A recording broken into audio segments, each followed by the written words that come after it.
Hello बच्चों, कैसे हो आप। मेरा नाम है अभिषेक कानोड़िया और आपका फिर से स्वागत है आपके अपने प्यारे से चैनल संदीप कोचिंग क्लासेस पर। बच्चों, आज हम स्टार्ट करने जा रहे हैं फिजिक्स के चैप्टर नंबर 2 का लेक्चर नंबर 3। और चैप्टर नंबर 2 क्या है? Electric potential and capacitance. हमने लेक्चर नंबर 1 और लेक्चर नंबर 2 को कंप्लीट कर लिया है। कभी आप चैनल पर नए हैं और आपने उन वीडियोज़ को वॉच नहीं किया है तो यहाँ पर आई बटन पर क्लिक करें और उन वीडियोज़ को वॉच कर सकते हैं। मैंने उसमें प्लेलिस्ट डाल रखी है और प्लेलिस्ट में आप उन वीडियो को देखेंगे और देखने के बाद मैं उम्मीद करता हूं कि आप इस वीडियो को फिर देखेंगे। तो बच्चों, बिना देर की आज हम लेक्चर नंबर 3 स्टार्ट करते हैं। चलिए स्टार्ट करते हैं। तो आज हम क्या पढ़ने जा रहे हैं? आज हम पढ़ने जा रहे हैं लेक्चर नंबर 3 और लेक्चर नंबर 3 में हम क्या पढ़ेंगे? लेक्चर नंबर 3 में हम पढ़ेंगे रिलेशनशिप बिटवीन इलेक्ट्रिक फील्ड। हम रिलेशनशिप पढ़ने जा रहे हैं किसके बीच बच्चों? इलेक्ट्रिक फील्ड के बीच और इलेक्ट्रिक पोटेंशियल के बीच। किसके बीच बच्चों? इलेक्ट्रिक पोटेंशियल कहें या फिर इलेक्ट्रिक पोटेंशियल डिफरेंस कहें, जिसे हम V से डिनोट करते हैं। इनके बीच हम क्या पढ़ने जा रहे हैं बच्चों? रिलेशन पढ़ने जा रहे हैं। E और V के बीच रिलेशन पढ़ने जा रहे हैं। तो चलिए बिना देर के स्टार्ट करते हैं। सपोज एक चार्ज है Q, ये किस पॉइंट पर है? O पॉइंट पर है। मान लीजिए एक चार्ज है Q जो कि किस पॉइंट पर है? O पॉइंट पर है। और मान लीजिए यहाँ पर एक फर्स्ट पॉइंट है, एक P पॉइंट है या 1 पॉइंट ले लें। तो 1 पॉइंट पर जो इलेक्ट्रिक फील्ड होगी, कभी हम R डिस्टेंस की बात करें तो R डिस्टेंस पर बता सकते हैं R डिस्टेंस पर इलेक्ट्रिक पोटेंशियल कितना होगा? तो आप कहेंगे सर ये तो फॉर्मूला अभी बहुत दिन से चल रहा है, KQ/R। और कभी हम बात करें इलेक्ट्रिक फील्ड की तो ये आपको पता होगा प्लस Q के कारण हमेशा इलेक्ट्रिक फील्ड बाहर की तरफ निकलती है। तो इलेक्ट्रिक फील्ड जो होगी उसका फॉर्मूला जो होगा वो होगा KQ/R²। अब इन दोनों फॉर्मूले को देखोगे तो यहाँ पर V जो है इन्वर्सली प्रोपोर्शनल टू R है और E जो है इन्वर्सली प्रोपोर्शनल टू R² है। इससे ये पता चलता है कि दोनों की दोनों जो हैं डिस्टेंस के साथ कम होते हैं। क्यों? डिस्टेंस जैसे जैसे बढ़ाते जाओ इलेक्ट्रिक पोटेंशियल भी कम होगा। जैसे जैसे डिस्टेंस बढ़ाते जाए तो इलेक्ट्रिक फील्ड भी क्या होती जाएगी? कम होती जाएगी। पर आपसे कोई पूछे कि कौन डिस्टेंस बढ़ाने पे ज़्यादा कम होगा, तो जवाब है E जो होगा वो डिस्टेंस बढ़ाने पर इलेक्ट्रिक फील्ड ज़्यादा तेज़ी से कम होने लगेगी। तो हम रिलेशन देखने जा रहे हैं। वैसे आप रिलेशन निकाल सकते हैं दोनों को डिवाइड करके, पर इसका रिलेशन थोड़ा अलग तरीके से जिसका मीनिंग भी हमें समझाना है। तो बच्चों, R डिस्टेंस पर मान लीजिए ये एक पॉइंट है, हाँ है ना। तो R डिस्टेंस पे एक पॉइंट है तो इलेक्ट्रिक पोटेंशियल कितना होगा? V1 और E1 होगा। ठीक है, तो यहाँ पर मैं एक पॉइंट लिखवाना चाहूँगा और इसी से रिलेशन निकालना चाहूँगा। रिलेशन के लिए मैं सबसे पहले एक पॉइंट बता दूँ। क्या? Electric potential decreases. इस पॉइंट को आप याद कर लें, रट लें और इसका मैं मीनिंग भी समझाऊँगा। Electric potential decreases with the direction of electric field. Electric potential decreases with the direction of electric field. Sir इसका मतलब क्या है? इसका मतलब समझाइए। इस पॉइंट का मतलब मैं आपको समझाने जा रहा हूँ, मज़ा आ जाएगा। मान लीजिए एक चार्ज है Q, हाँ है ना, और Q चार्ज से फर्स्ट पॉइंट है, एक फर्स्ट पॉइंट है। मान लीजिए इसकी दूरी कितनी है? 1 मीटर है। कितनी डिस्टेंस है? 1 मीटर। तो V का फॉर्मूला बोलो कितना होगा? V का फॉर्मूला होगा KQ/1। R डिस्टेंस है, डिस्टेंस कितनी होगी? 1। और मान लीजिए एक और पॉइंट है, ये जो 2 पॉइंट है जो कि कितनी दूरी पर है? मान लीजिए कितनी दूरी पर है? 2 मीटर की दूरी पर है। तो बता सकते हैं इस पॉइंट पर इलेक्ट्रिक पोटेंशियल क्या होगा? तो इलेक्ट्रिक पोटेंशियल होगा KQ/2, हाँ है ना।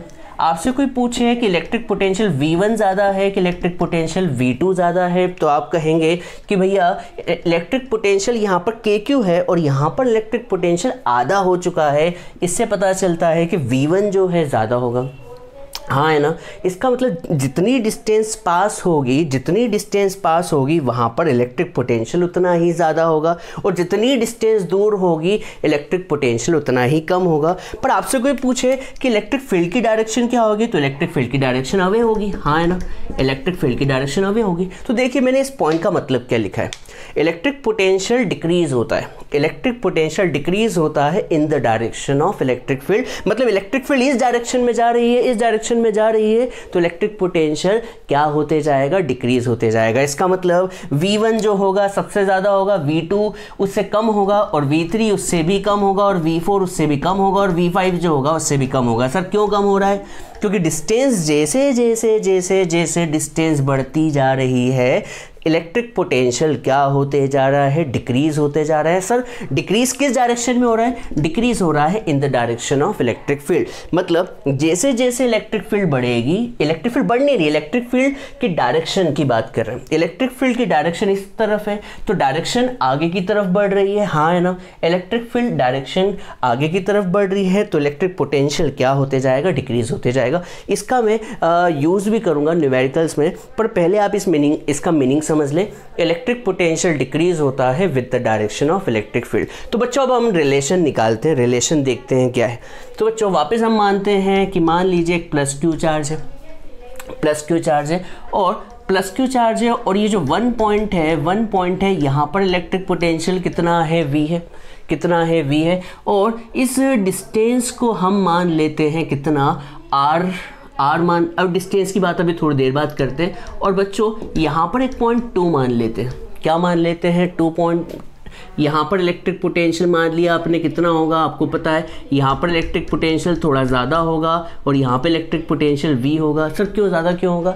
मैंने अभी बोला जितना पॉइंट पास होगा इलेक्ट्रिक पोटेंशियल उतना ही ज़्यादा होगा, और जितना पॉइंट दूर होगा इलेक्ट्रिक पोटेंशियल उतना ही कम होगा। ये अभी थोड़ी देर पहले ही कहा मैंने।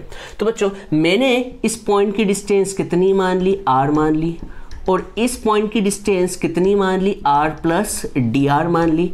dr बोले तो ये वाली डिस्टेंस कितनी हो जाएगी, dr हो गई। और इलेक्ट्रिक फील्ड की डायरेक्शन क्या होगी, प्लस q से बाहर की तरफ, ये भी आप जानते हैं, हाँ है ना। तो बच्चों अब हम इस चार्ज को 1 पॉइंट से कहाँ लाना चाह रहे हैं, 1 पॉइंट से कहाँ लाना चाह रहे हैं, 2 पॉइंट पे। तो सर 1 पॉइंट से 2 पॉइंट पर लाने में कुछ ना कुछ तो वर्क करना होगा। तो पहले हम निकालते हैं फोर्स क्या होगा इस पर। तो मान लीजिए यहाँ पर एक चार्ज है, कितना चार्ज है, Q0 चार्ज है। कितना चार्ज है बच्चों, Q0 चार्ज है, और इस Q0 चार्ज को आप 1 से कहाँ लाना चाह रहे हैं, 2 पर। तो फोर्स का फॉर्मूला क्या होता है, तो फोर्स का फॉर्मूला होगा Q0 इंटू ई। सर Q0 इंटू ई क्यों? क्योंकि बच्चों याद करें इलेक्ट्रिक फील्ड का फॉर्मूला होता था फोर्स अपॉन चार्ज। याद करें, भूल गए हो तो मैं आपको याद दिला दूं। फोर्स का फॉर्मूला होगा कितना, Q0 इंटू ई। ये फोर्स किस पॉइंट पर होगा, 1 पॉइंट पर होगा कि नहीं होगा, Q0 इंटू ई। तो बच्चों फोर्स जो एक्ट हो रहा है, force acting on charge Q0, force act होगा किस पर, Q0 पर, होगा कि नहीं होगा बच्चों। अब इस चार्ज को आप कहाँ से कहाँ लाना चाह रहे हो, 1 पॉइंट से 2 पॉइंट पर, तो कुछ ना कुछ तो स्मॉल वर्क डन करना होगा। तो वर्क डन, या फिर कहें small work done in moving a charge. हम चार्ज को कहाँ से कहाँ मूव करना चाह रहे हैं बच्चों, फ्रॉम 1 पॉइंट टू 2 पॉइंट, हाँ है ना। हम 1 से कहाँ की तरफ मूव करना चाह रहे हैं, 2 पॉइंट की तरफ। तो बच्चों वर्क का फॉर्मूला बोलो क्या होता है, फोर्स इनटू डिस्प्लेसमेंट, हाँ है ना।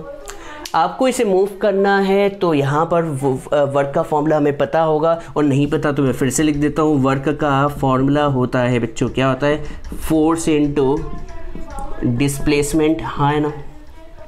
तो वर्क इक्वल्स टू क्या होगा, फोर्स इनटू डिस्प्लेसमेंट। और A vector dot D R vector को हम लिख सकते हैं बच्चों, A vector dot B vector को हम क्या लिखते हैं, ए बी कॉस थीटा। तो F vector dot D R vector कितना होगा, F D R cos theta, हाँ है ना बच्चों। तो ये हो गया वर्क डन।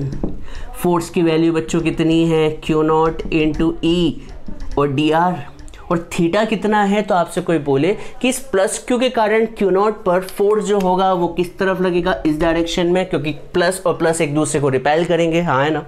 फोर्स उधर लग रहा है और आप चार्ज को कहाँ लाना चाह रहे हो, जस्ट अपोजिट डायरेक्शन में। तो फोर्स उधर लग रहा है और चार्ज को इधर ला रहे हो, तो बताओ इन दोनों के बीच थीटा कितना होगा, थीटा होगा कितना बच्चों, 180। और बच्चों सुन के आश्चर्य होगा कि cos 180 कितना होता है, कितना होता है बच्चों -1, तो cos 180 कितना हो गया -1। ये भी समझ आ गया होगा बच्चों। देखो डेरिवेशन है और डेरिवेशन तो सिंपल ही होते हैं, ज़्यादा समझने की ज़रूरत नहीं है। तो बच्चों मैंने क्या किया, इस Q0 को नीचे ले गया और यहाँ पर क्या बचा, ई डी आर cos 180, हाँ है ना। और cos 180 कितना होता है -1, तो यहाँ पर कितना आ जाएगा बच्चों, ई डी आर। और बच्चों इसके बारे में आपका क्या कहना है, इसके बारे में आपका क्या कहना है, तो इसके बारे में आपका कहना होगा work done in moving a charge, work done in moving a positive charge from one point two another point is called potential, हाँ या ना। तो बच्चों आप 1 पॉइंट से 2 पॉइंट पे ला रहे हो तो इनके बीच का पोटेंशियल डिफरेंस कितना होगा, इसका v पोटेंशियल है, इसका v प्लस डी वी है, तो दोनों के बीच का डिफरेंस कितना होगा, D V equals to minus E D R, या फिर कहें E इक्वल्स टू कितना होगा, E इक्वल्स टू कितना होगा, E इक्वल्स टू कितना होगा, E इक्वल्स टू होगा माइनस का D V upon D R. E equals to कितना होगा, माइनस का D V upon D R. तो कभी हम यूनिट निकालें E की यूनिट, अरे सही E की यूनिट तो हम निकाल चुके हैं, एक बार और निकालते हैं बच्चों। बताओ dv कितना, dv की यूनिट क्या होगी, वोल्ट, और डिस्टेंस की कितनी होगी, मीटर, तो इसकी यूनिट होगी वोल्ट पर मीटर। कितनी होगी बच्चों, वोल्ट पर मीटर। सर E की यूनिट तो हम पहले से भी एक जानते हैं, हाँ बच्चों एक यूनिट होती है न्यूटन पर कुलम, और एक और यूनिट आज हमने पढ़ी वोल्ट पर मीटर। तो बच्चों आपको ये बात समझ में आ गई होगी। क्या बात समझ में आई, एक बात तो इसे याद कर ले, इलेक्ट्रिक पोटेंशियल हमेशा डिक्रीज होता है, इलेक्ट्रिक पोटेंशियल हमेशा क्या होगा, डिक्रीज होगा in the direction of electric field, electric potential हमेशा डिक्रीज होगा in the direction of electric field. और इनके बीच रिलेशन निकालना है तो देखो मैंने एक बार और समझा देता हूँ, कोई दिक्कत नहीं है। मान लीजिए एक चार्ज है प्लस क्यू है, और r डिस्टेंस पर या फिर r plus D R distance पर एक पॉइंट है जिस पर इलेक्ट्रिक पोटेंशियल कितना है, v है, हाँ है ना। तो आपको पता होगा कि जितनी डिस्टेंस कम होगी वहाँ इलेक्ट्रिक पोटेंशियल ज़्यादा होगा। तो यहाँ v है तो यहाँ पर कितना होगा, v प्लस डी वी। यहाँ डिस्टेंस r है तो यहाँ डिस्टेंस ज़्यादा होगी, r प्लस डी आर होगी, हाँ है ना। अब मान लीजिए इस पॉइंट पर एक चार्ज है Q0 और इस चार्ज को आप 1 पॉइंट से कहाँ ले जाना चाह रहे हो, 2 पॉइंट पर, तो उस पर पहली बात तो फोर्स लगेगा। सर फोर्स क्या होता है, Q0 इंटू ई। अब उस चार्ज को आप क्या कर रहे हैं, 1 पॉइंट से 2 पॉइंट पे ला रहे हैं, तो फोर्स तो उधर लगेगा, और आप चार्ज को इस तरफ लेकर आना चाहते हैं, तो वर्क डन का फॉर्मूला क्या होगा, force into displacement D R. F vector dot D are कितना होता है, cos F D R cos theta कितना है 180, अभी समझाया। कॉस 180 कितना होता है -1, तो ये माइनस का ई डी आर, और इस Q0 को नीचे ले गए जो कि होता है dv equals to minus D R. तो ई डी आर ये रिलेशन हो गया किसके बीच, इलेक्ट्रिक फील्ड और इलेक्ट्रिक पोटेंशियल के बीच। बिल्कुल याद कर ले, रट ले, दिमाग में बिठा ले इस रिलेशन को। अब बच्चों इसका जल्दी से आप लिख लें, नोट डाउन कर ले, स्क्रीनशॉट ले ले, जो करना है जल्दी करें बच्चों। चलिए अब हम आगे बढ़ते हैं, न्यूमेरिकल्स करेंगे, 2 न्यूमेरिकल्स करेंगे, और उसके बाद हम इलेक्ट्रिक पोटेंशियल सरफेस को हम पढ़ेंगे। तो बच्चों हम पहले आप इसका स्क्रीनशॉट ले लीजिए।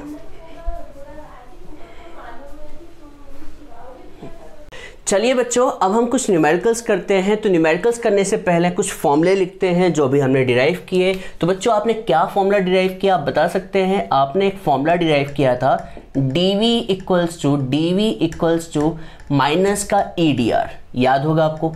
माइनस इसलिए लगा था क्योंकि हमने इलेक्ट्रिक फील्ड और डी आर के बीच का एंगल 180 लिया था। कभी फिलहाल अभी हमें एंगल नहीं पता तो यहाँ पर ई vector dot D R vector लिख सकते हैं, और कभी cos 180 आ गया तो cos 180 की जगह क्या आ जाएगा -1, ठीक है। तो ये dv हो गया, और कभी आप इसे डेल के फॉर्म में लिखना चाहते हैं तो डेल v इक्वल्स टू कितना होगा बच्चों, E vector dot del R. E vector dot क्या हो जाएगा बच्चों, डेल आर। मैं फिर से बता दूं मैंने माइनस इसलिए हटा दिया क्योंकि पिछली बार माइनस किस वजह से आया था, एंगल की वजह से। एंगल, अभी फिलहाल हमने एंगल के बारे में डिस्कशन नहीं किया क्योंकि ज़रूरी थोड़ी कि चार्ज हमेशा इसी डायरेक्शन में ले जाया जाए या इस डायरेक्शन में लाया जाए, किसी भी डायरेक्शन में ले जाया जा सकता है। इसलिए हमने थीटा के बारे में जनरल डेरिवेशन में बात नहीं की है। तो बच्चों कभी मैं इसे इंटीग्रेट कर दूँ, क्या कर दूँ बच्चों, ऑन इंटीग्रेटिंग बोथ साइड, मैं इसे इंटीग्रेट कर दूं दोनों तरफ, तो dv का क्या आ जाएगा बच्चों, इंटीग्रेशन, और यहाँ पर ई vector dot D R vector का भी क्या आ जाएगा, इंटीग्रेशन। और हम इलेक्ट्रिक पोटेंशियल को किस पॉइंट से किस पॉइंट पे ले जाना चाहते हैं, 1 पॉइंट से 2 पॉइंट पर, हाँ है ना। यहाँ पर 1 पॉइंट से क्या ले ले, 1 पॉइंट से 2 पॉइंट, तो यहाँ पर डिस्टेंस क्या ले ले, R1 से R2 पे ले जाना चाहते हैं। तो dv का इंटीग्रेशन बच्चों क्या होगा, v होगा, और यहाँ पर v1 से v2, और यहाँ पर ई vector dot D R vector, E vector की तो वैल्यू अभी फ़िलहाल दी नहीं हुई है, तो यहाँ पर बस हम ऐसा ही लिखेंगे, R1 से R2 ई vector dot D R vector. यहाँ पर लिमिट पुट कर दी तो क्या आएगी बेटा, upper limit minus lower limit, और R1 से R2 ई vector dot D R vector. तो ये भी एक फॉर्मूला है। सर कौन सा फॉर्मूला याद करें, अरे भाई तीनों फॉर्मूले एक हैं। इस फॉर्मूले में हम डिफरेंशिएशन की बात करते हैं, चेंज की बात करते हैं, और इसमें हम इंटीग्रेशन की बात करते हैं। कोई बड़ी बात तो है नहीं, कोई बहुत बड़ा रॉकेट साइंस नहीं नज़र आता। तो बच्चों आपने बस dv का क्या किया, इंटीग्रेशन, और यहाँ पे इंटीग्रेशन को फिलहाल छोड़ दिया क्योंकि हमें ना e की वैल्यू पता है ना dr की वैल्यू पता है। तो एक क्वेश्चन करते हैं, न्यूमेरिकल्स देखते हैं और देखते हैं न्यूमेरिकल्स किस तरीके का पूछा जा सकता है आपकी एग्ज़ाम्स में। तो हमने एक न्यूमेरिकल लिया, मान लीजिए एक प्लेट है, इस प्लेट को हमने A नाम दिया, इस प्लेट को हमने B नाम दिया, और यहाँ पर यूनिफॉर्म इलेक्ट्रिक फील्ड है, और यूनिफॉर्म इलेक्ट्रिक फील्ड की वैल्यू कितनी है, 10 न्यूटन पर कूलम। कितनी है बच्चों, 10 न्यूटन पर कूलम।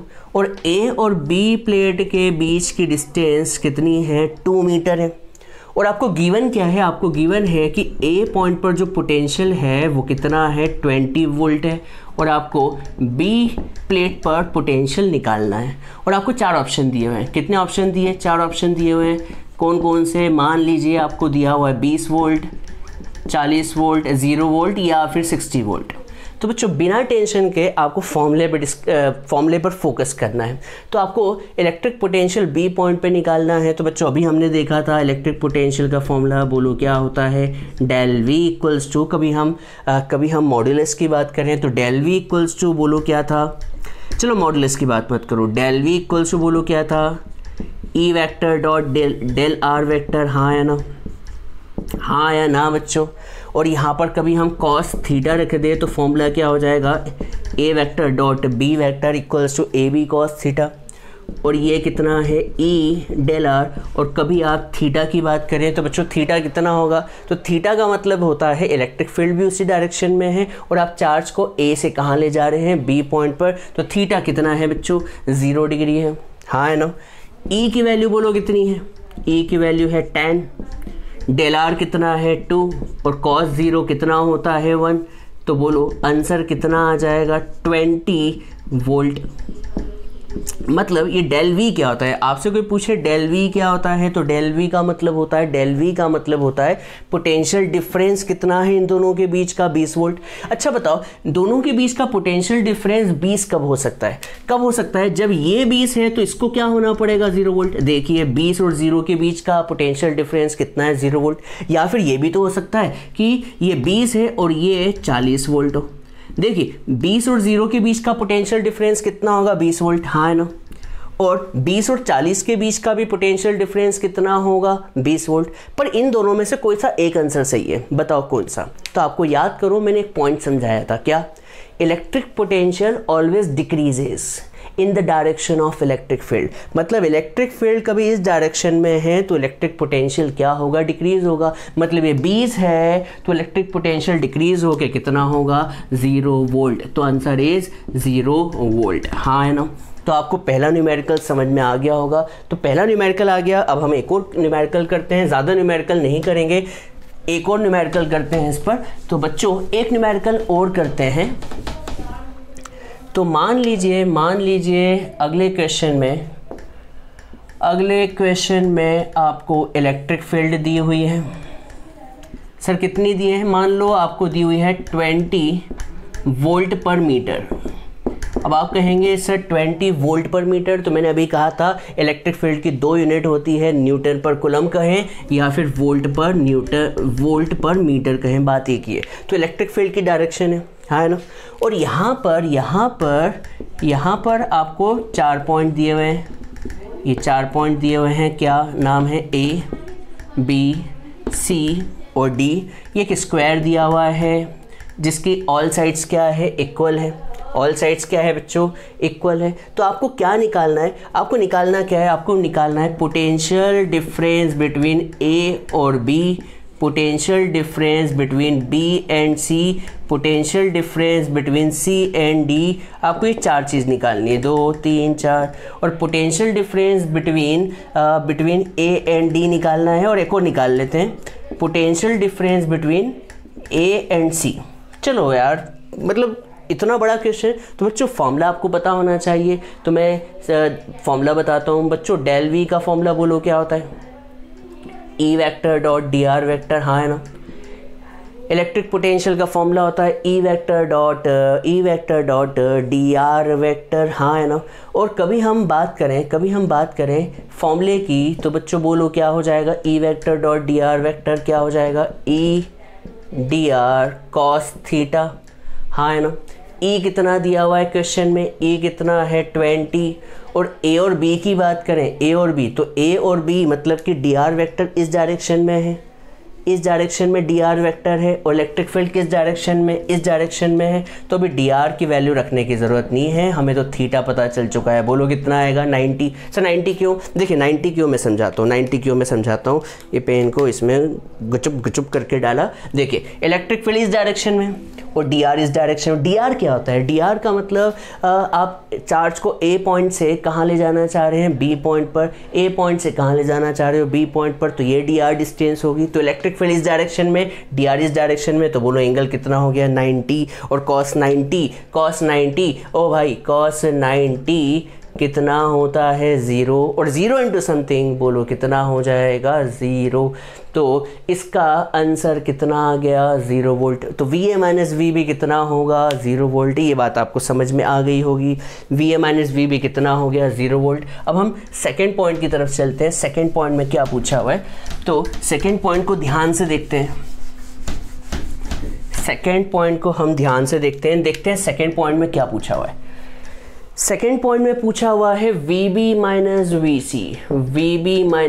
सी, मतलब कि बी और सी के बीच पोटेंशियल डिफरेंस कितना होगा। तो बच्चों फॉर्मूला याद होना चाहिए। बच्चों बताओ पोटेंशियल डिफरेंस का फॉर्मूला क्या होता है, ई डॉट डेल आर, हाँ है ना। E vector dot del R vector ले ले, ठीक है। अब ई कितना है, तो ई है 20, और डेल आर कितना होगा बच्चों, डेल आर कितना होगा 1 मीटर, और एंगल कितना होगा, एंगल होगा 0। सर 0 क्यों, वी बी माइनस वी सी का मतलब ये है कि आप इस चार्ज को कहाँ से कहाँ ले जाना चाहते हैं, बी से सी ले जाना चाहते हैं। तो डायरेक्शन क्या होगी, आर वेक्टर की, आर डी आर वेक्टर की यही होगी, और ई की डायरेक्शन भी क्या होगी, सेम होगी। तो बच्चों बताओ क्या आंसर आएगा, 20 1 जार 20, और cos 0 1, तो आंसर आ गया 20 वोल्ट। बच्चों अब आपको ये बात समझनी होगी कि वी बी माइनस वी सी कितना आ गया है 20 वोल्ट, मतलब वी बी से वी सी के बीच का पोटेंशियल डिफरेंस कितना है 20 वोल्ट। अब आपसे कोई पूछे कि थर्ड क्या है, V C minus V D, तो बच्चों अब तो आंसर बता सकते हैं। V C minus V D का कितना आएगा 0। सर 0 क्यों आएगा, सेम कहानी सेम। सर सेम क्यों, सेम इसलिए क्योंकि फॉर्मूले में cos थीटा आता है, और थीटा कितना है 90, क्योंकि डी आर वेक्टर ऊपर और इलेक्ट्रिक फील्ड इस डायरेक्शन में, तो एंगल कितना 90, और cos 90 कितना होता है बच्चों 0, बिना देर किए। अब फोर्थ क्या पूछा है, V A minus V D. Fourth पूछा हुआ है V A minus V D, तो आंसर वापस बोलो क्या आएगा, वही आएगा 20 इंटू 1 इंटू कॉस 180। सर 180 क्यों, पिछली बार तो 0 लिया था। V A minus V D का मतलब ये है, कि हम चार्ज को ए से डी ले जाना चाहते हैं, तो वापस ए से डी ले जाना चाह रहे हैं तो 0 ही आएगा। सॉरी बच्चों, हम डी से ए ले जाना चाहें तो बात अलग है। हम ए से डी ले जा रहे हैं, तो डायरेक्शन ई और डी आर की सेम ही होगी, मतलब 0 एंगल। और cos 0 कितना होता है बच्चों 1, तो आंसर आ जाएगा 20 वोल्ट। क्या आ जाएगा बच्चों 20 वोल्ट। अब ये नई चीज़ क्या है, नई चीज़ है V A minus V C. अब नई चीज़ क्या है बच्चों, V A minus V C, और फॉर्मूला बोलो क्या होता है बच्चों, E D R cos theta. E की वैल्यू कितनी है 20। अब आपसे कोई पूछे डी आर कितना है, तो वी ए माइनस वी सी में डी आर कितना होगा, आप बता सकते हैं बच्चों, ये तो डायगोनल है, और डायगोनल का फॉर्मूला क्या होता है मैं हमेशा बताता हूँ, नहीं पता तो मैं बताता हूँ। कभी इसकी साइड ए है, ए है, ए है, तो डायगोनल जो होता है वो होता है a√2। मतलब कभी साइड 1 है, 1 है, 1 है, 1 है, तो बोलो साइड कितनी आएगी 1√2, डायगोनल आएगी 1√2। और बच्चों थीटा कितना आएगा तो देखते हैं थीटा कितना आएगा। थीटा बच्चों dr वेक्टर इस डायरेक्शन में और इलेक्ट्रिक फील्ड इस डायरेक्शन में।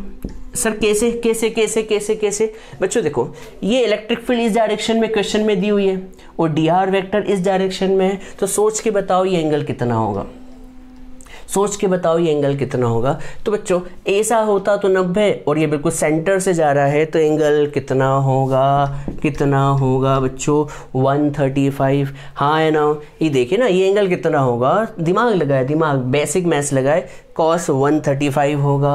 और cos 135 की वैल्यू कोई बता सकता है क्या आएगी? क्या मैं cos 135 को 90 + 45 लिख सकता हूँ? हाँ है ना, 90 + 45 क्या होगा मुझे बताएं। cos 90 और 90 में cos जो होता है चेंज हो जाता है, तो cos 90 कभी आप ये जानते हैं 0, 90, 180, 270, तो 90 प्लस और 90 प्लस में cos जो होगा किस में चेंज हो जाएगा, साइन में, और यहाँ पर साइन जो आएगा वो क्या आएगा, नेगेटिव आएगा, ये आपको पता होना चाहिए। तो sin 45 तो 20, ये बच्चों मैं समझा नहीं रहा हूँ क्योंकि ये बात आपको पता होनी चाहिए, ये आप 11th क्लास में पढ़ चुके हो। cos 90 + थीटा, cos 90 + थीटा कितना होता है sin थीटा, और sin किस हिसाब से डिसाइड होता है कि आप 90 से कहाँ जा रहे हैं, इस तरफ 90 + समथिंग, और 90 + समथिंग मतलब आप सेकेंड क्वाड्रेंट में घुस रहे हैं, और सेकेंड क्वाड्रेंट में cos जो होता है वो क्या होता है बच्चों, नेगेटिव होता है, ये आपको पता होना चाहिए। और sin 45 कितना होता है 1/√2, √2 से √2 कैंसिल, तो आंसर आ जाएगा -20 वोल्ट। तो बच्चों न्यूमेरिकल्स में थोड़ा जल्दी करवाता हूँ, ये मेरी आदत है, पर थ्योरी में बिल्कुल स्लो करवाता हूँ, ये आपने देखा भी होगा। न्यूमेरिकल्स समझ में आए कि नहीं आए इस बारे में आपको बताना होगा। देखिए मैं आपको बिल्कुल सिंपल सा लॉजिक बताता हूँ। फॉर्मूला याद हो गया, न्यूमेरिकल्स के लिए फॉर्मूला याद होना चाहिए, फॉर्मूला याद हो गया। इलेक्ट्रिक फील्ड हमेशा फिक्स है, हाँ है ना, और dr वेक्टर की डायरेक्शन निकालनी है, तो फर्स्ट केस में डायरेक्शन 90 थी, सेकेंड केस में डायरेक्शन 0 थी, थर्ड केस में डायरेक्शन फिर से 90 होगी, और फोर्थ केस में डायरेक्शन फिर से 0 हो गई, और फिफ्थ केस में डायरेक्शन इस तरफ हो गई। तो सोचो मेरा जो हाथ बन रहा है पता नहीं कितना बन रहा होगा, पर जो भी बन रहा है वो 90 + समथिंग है, और दिमाग लगाए तो ये 90 + समथिंग कितना होगा 135, टोटल 135 ही होगा। तो बच्चों फॉर्मूला याद कर लें, और फॉर्मूला याद करने के बाद वैल्यू को पुट कर दे, डाल दे, आंसर मिल जाएगा। हाँ है ना, ठीक है बच्चों, जल्दी से लिख ले, स्क्रीनशॉट ले ले, जो करना है जल्दी करें।